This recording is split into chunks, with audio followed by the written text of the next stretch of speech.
Reload your three-bladed sword. Get comfortable in your leather kirtle or your chainmail bikini. Fire up the wizard van. It's about to get weird. You're listening to Swords Against Madness, a hybrid of storytelling and solo OSR gaming.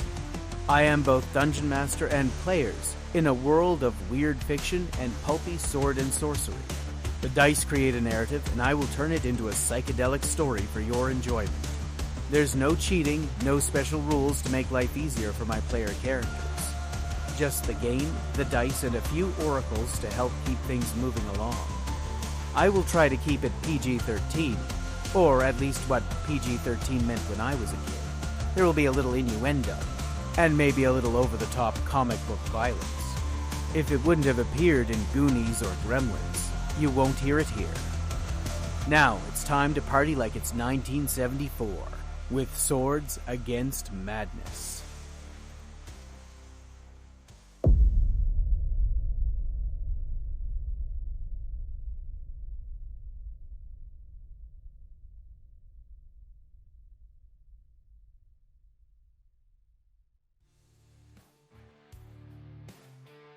Episode 3. Our story so far has followed Miria, an interplanetary smuggler who has crash-landed on a planet that hasn't been in contact with intergalactic civilization in nearly 4,000 years. At least, very few people have, as the planet is forbidden to be visited. Miria's very presence gives the lie to this. Someone, possibly members of an alien syndicate called the Traci, have been taking rare goods, offerings, and servants from the planet's surface, and in return offering the people advanced technology and magic that they had long lost. Miria has landed on an island where the people once worshipped alien smugglers. And thanks to the way they engineered the local religion, she finds herself put in the position of being an awkward messiah who has to inform people that their religion is false. Her very presence on the island makes her a threat to the machinations of someone called the Master, who has found a way to waken and control psychotic, violent, nearly indestructible space barbarians called the Gorum. These creatures can only be killed by magic, and it's lucky for the villagers that Miria, having worked in shady circles, has seen the creatures for sale before. With the help of Olan and Rayya, the two people who rescued her from her shipwreck, she manages to capture the Gorum. Now she needs a way off the planet, and quick, because she is slowly dying of radiation poisoning. Her best bet for survival may yet be to fulfill the prophecies the islanders expect her to fulfill, putting her in the very awkward position of being a reluctant savior.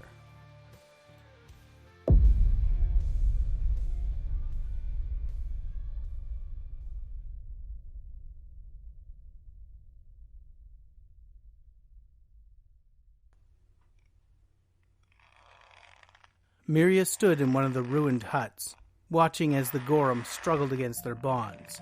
They snarled like wild animals and cursed in ancient tongues.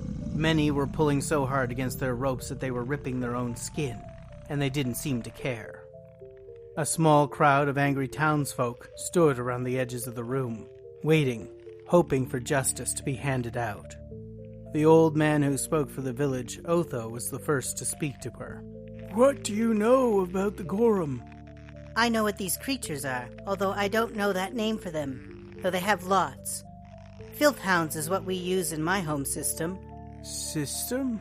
Miria got the feeling that this could be a long and complicated conversation. The world's around a star.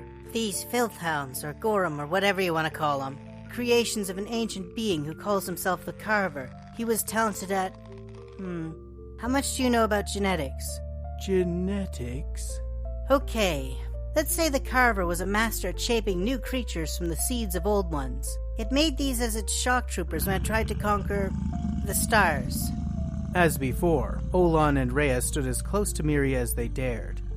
Olan gazed down at one that had been chewing on a chain. It had shattered its teeth and didn't seem to care one bit about the damage it was doing. The chain wasn't holding out so well either. He must have been fearsome. Actually, the Carver was an utter failure. These morons were his downfall. They can't die easily, but they get a little dumber and a little crazier every time you deal mortal damage to them. And they are so stupidly violent that they couldn't stick to a strategy. One legion actually burned down one of the Carver's own planets and wrecked his supply lines. And people wouldn't surrender to them because the creatures just wouldn't stop killing. After the Carver fell, they wandered around looking for someone else to fight for, but nobody sane would ever hire them. Eventually, most of them were gathered up and sealed in tombs, I guess you'd call them, that make them sleep forever. And then they were shot off into deep space. Sometimes they get discovered drifting out in the blackness. Unscrupulous people sell them for weapons, or keep them to unleash for themselves. How do you know so much about them? I've had run-ins with some wicked people. The Tracy Syndicate is one example, but I have worked with others. I've seen these filth hounds used as guards and assassins, and sold as weapons in places where smugglers and pirates meet. Rayya scanned Miria with her perpetually bewildered eyes. A look of suspicion crossed her mouth. And why were you in places like that? Look, I'm not going to pretend to be a good person. I just try not to do things that hurt people or take away their choices. Besides, right now you need someone who isn't a good person to kill these monsters while they're still tied up. How do we kill them? Their brains are sensitive to warp energy. If you damage the brain with something infused with warp or a warp technique, they stay dead. Warp? I was afraid you were going to ask that. If I talked about the dark matter engine, would that mean anything? Not a thing, I'm afraid. Damn, this is going to be difficult. Do your people know words and gestures mixed with mental focus that lets people change reality? Do you mean magic? Rayya chimed in. Like you used on those Gorum. Magic? I guess if you don't understand what it is, it would look like magic, wouldn't it? When our people first came to this island, they met the Starmen, who taught them magic, and told them of the wonders beyond the stars. We traded with them, knowledge of magic in return for crafts and servants. Okay, magic it is then. To kill these creatures, you need to destroy their brains with magic. Do you have warp slingers or, magicians who can help? I wish we did. We have lost many of the Starmen's gifts over the years. What few magicians we have are not here, but in a hidden place in the jungle. Olan considered his drawn blade for a moment. Can you not use your magic? Yes and no. If I had a good 6 hours sleep, I could kill one of them. I don't think we have the days it would take to kill them with my magic alone. I'm just an amateur, really. I've spent most of my time learning skills like programming computers and piloting starships. Warp, that is magic, is just something I've dabbled with over the last few years. What we need is a magic-infused weapon. I don't suppose you have such a thing? There was a pause, and then dark mutterings from the crowd. I can think of a weapon, Olan said, his face growing dark. It belongs to a man who lives a ways down shore named Kalmek. Rayya let out a pained sigh. Oh, great.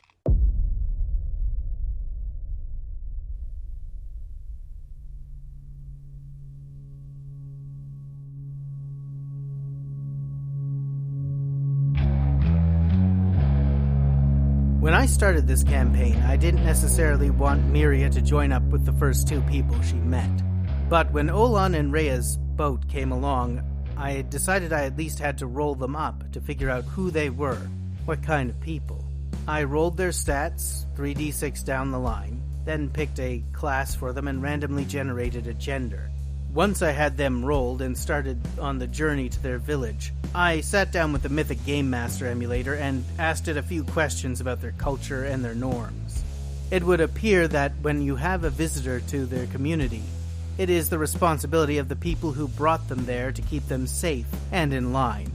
And so it would appear that Rayya and Olan have become the rest of my adventuring party for the time being. Rayya is a neutral human fighter. She has 6 hit points. She has a strength of 12, an intelligence of 11, a wisdom of 10, a dexterity of 10, a constitution of 9, and a charisma of 7. Once I had a better idea of who the people of the island were and where they came from, I rolled up a gold piece budget and bought some gear for her. Rayya wears a suit of chainmail and carries a saber and a small shield. She also has a short bow on her back with a few arrows and some supplies for travel, including a flask of oil, hammers, a couple of water skins, a week of rations, and a pair of iron spikes. Olan has a strength of 7, an intelligence of 10, a wisdom of 7, a dexterity of 14, constitution of 9, and a charisma of 9. He wears leather armor, has a small brace of daggers and darts, a set of thieves' tools, a lantern and some oil, a backpack full of provisions, some rope and a grappling hook. He also has 4 hit points. I set him up as a neutral human thief. I was also kind of heartened by Olan's terrible stats. For some reason, when I play a character, if I've rolled terrible on their ability scores, maybe it's something in my own subconscious, but I become exceedingly good at keeping them alive. Generally speaking, the sadder the character, the better off I am at keeping them in one piece. Hopefully the same will hold true of Olan. I've decided that he and Rayya are cousins, but because it's a small island with a small population, Rayya is effectively cousins with just about everyone, and that they are faithful to one of 2 competing religions on the island, which we'll learn about in detail shortly. I've been hoping to add a few more party members as we go, but so far, every character I have rolled up with actual stats who might have been helpful has either perished at the hands of the Gorum, or run away and would be too ashamed to join Miria on her quest. Maybe I'll have better luck as things move onward.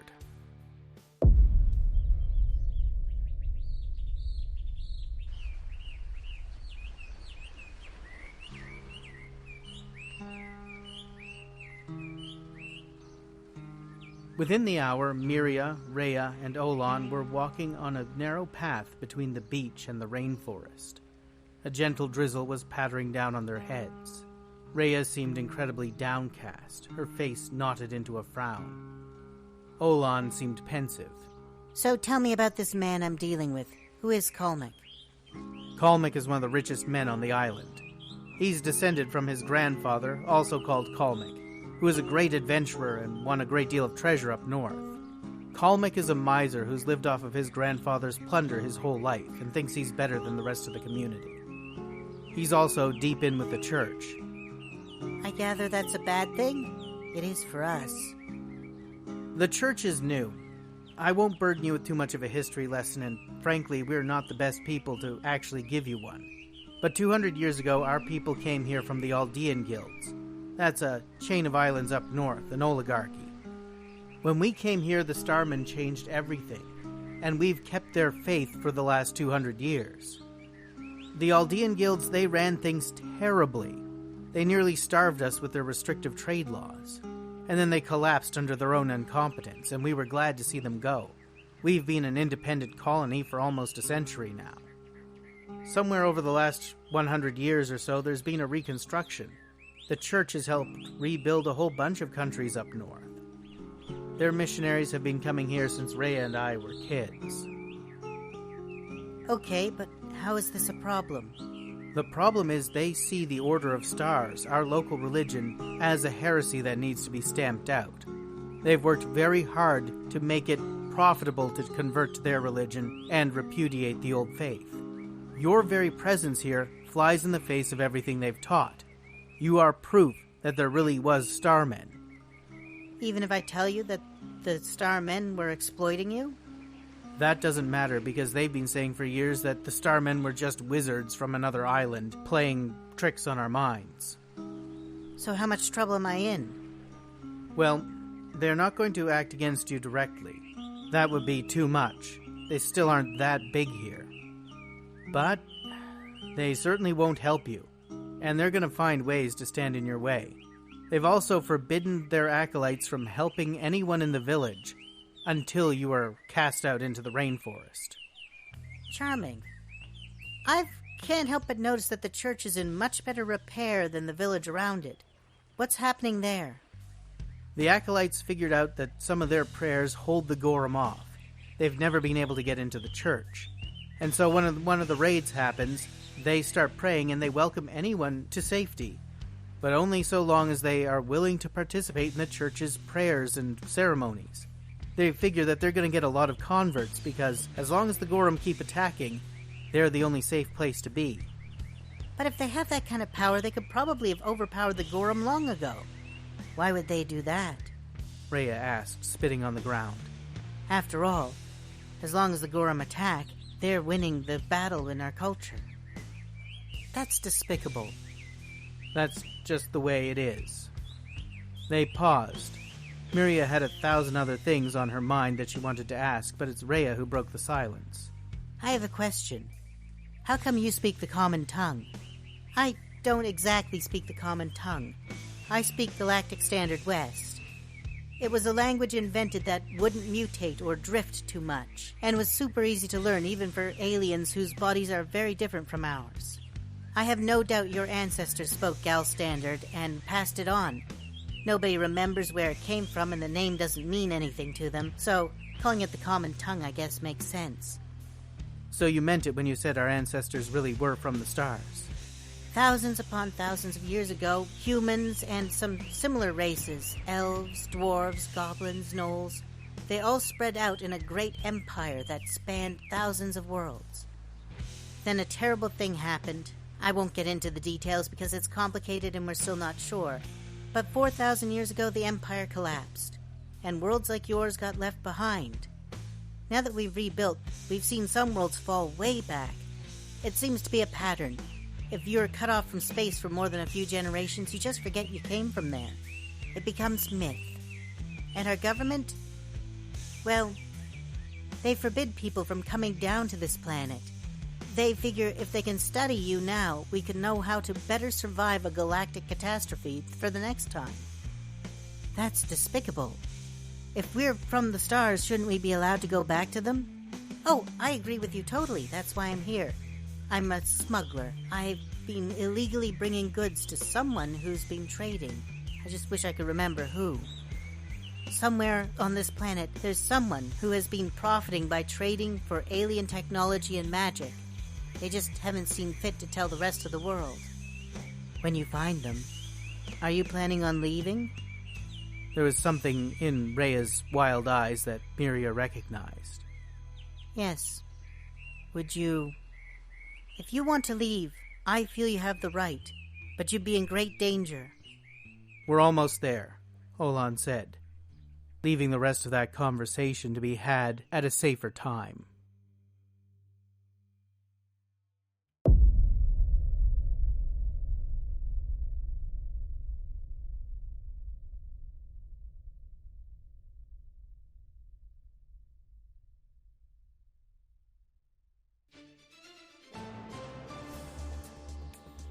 Hello, I'm your anchorman Toby Dampt, here to tell you about Transreal News. What's this? You need to tell them about Transreal News? Clee, I'm in the middle of something here. I think it's a wonderful idea, explaining exactly what we do here, Toby. Thank you, Walter, but I'm trying to do this live. Oh, that's simply marvelous, Toby. That gives me an opportunity to steal the screen from you. Clee, shouldn't you be working on your advisories? We do have a broadcast to do in just a few minutes. Well, doesn't that make the timing a little difficult on your part, Toby? Well, it wouldn't be if I didn't keep getting interrupted. I just want to tell people about Transreal News. Ha! Foolish primitive! I can tell you exactly what Transreal News is.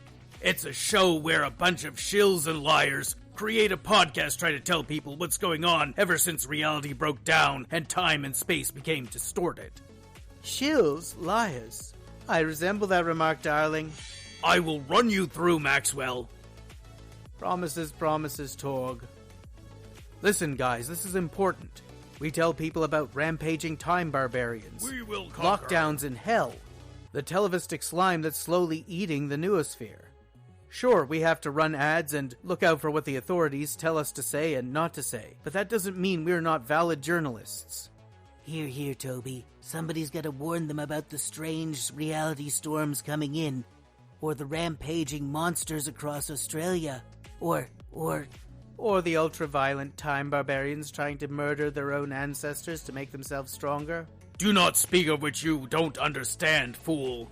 That's enough, guys. For crying out loud, I'm trying to look professional here. Tune into Transreal News for the most important news, advisories, and forecasts for people traveling the astral plane and beyond. Anywhere where you get your finest podcasts.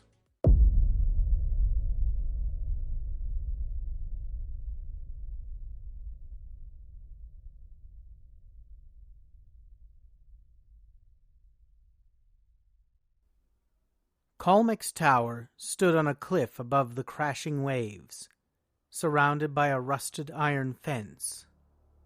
His garden contained many beautiful local plants that to Miria looked exotic, but to Olan and Rayya looked like a poorly arranged collection of whatever he picked up in the forest and was able to keep alive. The tower was squat, square, and covered in ivy in most places. The windows on the three sides that faced the land were narrow and barred with rusted ironwork. Only the one that faced out to sea were large and open. A mixture of shells and gravel collected from the beach crunched underfoot as they approached the front door. No dogs barked, no bells rang. There was no real sign of servants. Kalmek, in his love of gold, did not want to pay for things he had to care for. Rayya reached up and tapped the knocker on the door. After a few moments, it creaked open, and Kalmek stood before them. He was a middle-aged man, not fat but certainly soft around the middle. His hair had not been cut in some time, and was streaked with gray. He attempted to hold it in a ponytail, but it kept creeping out, creating curling wisps off the side of his head. His watery blue eyes looked bloodshot, as if he'd been up drinking late. He assessed Olan and Rayya with a suspicious look, and then his eyes fell on Miria. "I have no idea what you want," he said, "but I suspect this is our maiden from the stars. You'll forgive me if I don't choose to bow and scrape." Miria was used to this kind of reception. She often dealt with people who weren't too good to take her goods, but definitely thought of themselves as better than her who was selling them. "I'm here to talk business, nothing more," she said. "I'm told you have a weapon infused with magic, and I'd like to borrow it." "And why exactly would you want to borrow that?" "You're doubtless aware of the creatures called the Gorum that have been attacking the town. We have a bunch captive, but I need something magical to teach the village how to kill them. I'm told you have such an item, and that it might be available for a loan, or a rent." Kalmek scanned the group. "I tell you what, I'll talk to you inside. These two village rats can wait where they are." The interior of Kalmek's tower was cramped. Wood panels had been put up on the walls simply to be able to take enough screws and holders for all the mementos, trophies, and curios that decorated every wall. It felt cluttered to the point of claustrophobic. As they entered the sitting room, Kalmek gestured to a bench, and then sat down on a comfortable chair himself. He gestured to a dusty mantelpiece, on which a stand held a dagger, the one thing that seemed to repel dust, in a black leather sheath. "There it is. One of my grandfather's prized possessions. Picked it up while traveling the salt plains north of Threshold. He never did learn the story behind its provenance, but it served him to let him fight a few terrors along the way. Now, don't go thinking you're going to be able to charm me or use some kind of feminine wiles to get what you want. I'm only interested in gold, and you don't look like you have very much of it." "I can assure you, I wouldn't insult you by trying my feminine wiles even if I were inclined. I appreciate a fellow business person who can get straight down to the matter. The village needs that dagger to finish off the Gorum we have captured.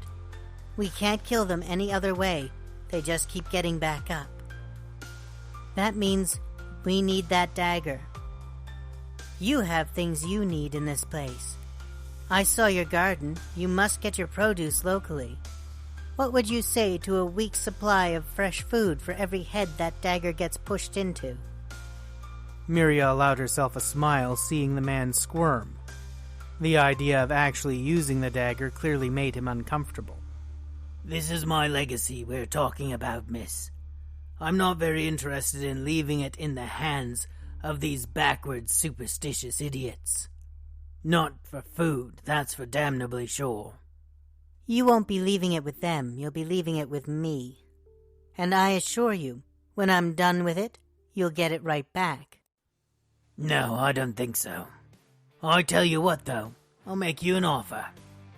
I hear tell that you've told these savages that you know how to awake their all-knowing, and that you actually plan on doing it. Is that true? I will if I can. Well, how about this? You deal with the Gorum, all their problems are gone. They certainly don't need no all-knowing after that, do they?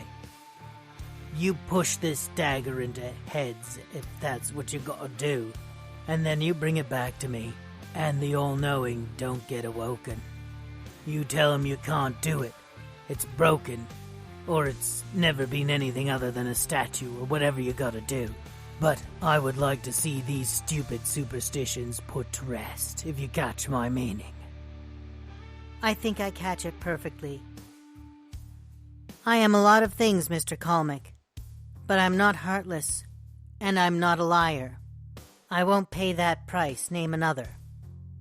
I'm afraid then our business is concluded. I'm not interested in any other price. You can just leave now. Miria gave him an assessing look, but the set of his jaw told him all she needed to know. She stood up, and without another word walked back out. It's pretty much what you predicted. He won't give us the dagger unless I refuse to wake the all-knowing. That bastard! One of these days those Gorum are going to come for him, if we don't put an end to them. Did you say that? He doesn't believe it. They haven't come so far. I get the feeling that there might be more between the Gorum and the church than they're letting on. The Gorum don't have the brains to make up plans of their own, even plans as simple as short raids on a village. No, somebody's pulling their chains, and I would love to know why if I had the time. Well, what do we do now? We steal it. You can't be serious. Of course I'm serious. We gave him a chance to do the right thing, and he didn't do it. The village needs that dagger, and he doesn't. They both looked at Miria, waiting to see if she'd object. She shrugged. All right, how do you want to play this? Just like we used to with old Yannick's apple orchard. You go up to the front door, you give him a piece of your mind. Meanwhile, I'll work my way around back.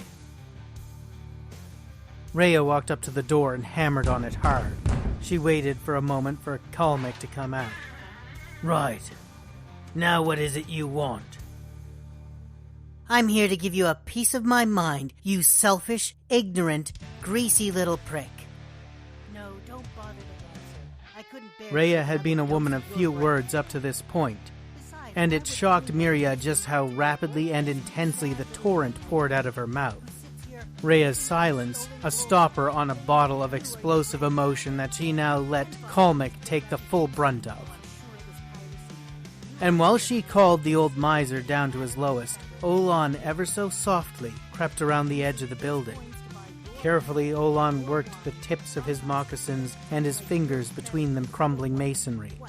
Using ivy as handholds where he had to, he shimmied slowly over the edge of the fence, over the cliffside, and around the corner of the building. He tried hard not to look at the jagged rocks below, glistening with salt water. He swore his heart stopped beating once or twice as a finger or a toe would slip on wet stone. But eventually he made it around the shuttered windows on the far side of the building, and carefully pushed the wooden shutters in. He let out a sigh of relief as he climbed in the window, and that's when he bumped the small end table. It crashed to the floor in a cascade of broken china. Even the torrent of abuse from Rayya didn't hide the sound. He whipped around to gaze behind him incredulously for a second, then turned and cast a hateful eye on Rayya. Thought you could distract me while you robbed me, eh? I'll teach you first, you little snip. Kalmek snatched a shillelagh from a nearby bin and hefted it over his head, getting ready to bring it down on Rayya's skull. Time for battle. This all went suddenly very wrong very fast. One missed move silently roll and everything goes to heck. Kalmek is not exactly the most seasoned combatant. He spent most of his life simply living on his grandfather's money. But he idolized him enough to learn a little bit about fighting when he was younger. I'm going to make him effectively a second-level fighter, which means he's an even match for Rayya in theory, although I'm going to give him fairly average stats all across the board. If nothing else, however, Rayya is a little faster than he is, and a little bit stronger. And the dice tell me she isn't surprised by this sudden, violent turn. Kalmek lets out a roar of rage and lifts his shillelagh high, bringing it down fast and hard towards Rayya's head. But she's nowhere near where he expected her to be. The next thing he knows, she's planted an elbow in his chin and grabbed hold of his arm with both hands. She twists his arm viciously, swinging it behind him, and then throwing her whole body weight onto his back, grinding his face into the gravel. The grappling rules in Swords Against Wizardry are absolutely brutal. Once you've scored a hit on an opponent, you roll a d6, modified by strength if it's appropriate, and compare values. Highest roll wins. If it's the attacker, they're pinned. If it's the defender, they break free. Once an attacker's got a hold of you, you have one chance to break free, and then you're considered helpless, and can be bound, injured, or killed at the whim of the attacking party. Kalmek struggles as best he can, but there's no way he can get free. Rayya twists his arm a little bit until he can feel his tendons beginning to pop and lets out a pained whimper. Make any more moves, and I will rip your arm from its socket. Given the position he's in, I think a morale check with a substantial penalty is in order.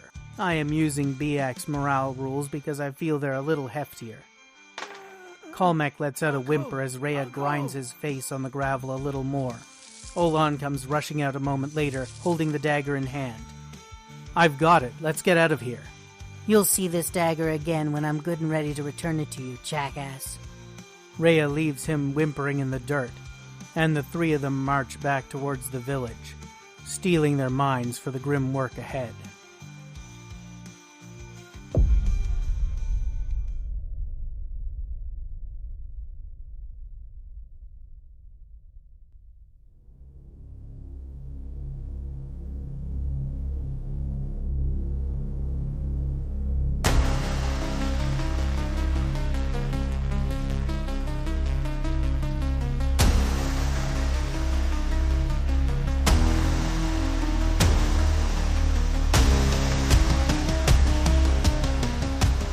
Thanks once again for joining me for another episode of Swords Against Madness. Swords Against Madness was played, game mastered, written, and directed by Brian C. Rideout, and produced by Stormhead Productions, which is also Brian C. Rideout, and includes music by Brian C. Rideout, created using Suno AI. I hope you've had a good time, and I would love to hear what you think. If you want to read more, check out my show notes at swordsvmadness.stormheadproductions.ca, where I will share character sheets, monster stats, spells, magic items, and anything else I create for the game. You can also find me on X, at swordsvmadness. If you'd like to support the show, there's a lot of ways you can do it. Liking and sharing show announcements is a great way. Also, visiting my other weblog, Welcome to the Death Trap, and checking out both the role-playing games and material I've created there. Reading my reviews and sharing my articles there all will help me keep on producing Swords Against Madness. And until next time, play hard, roll high, and think weird.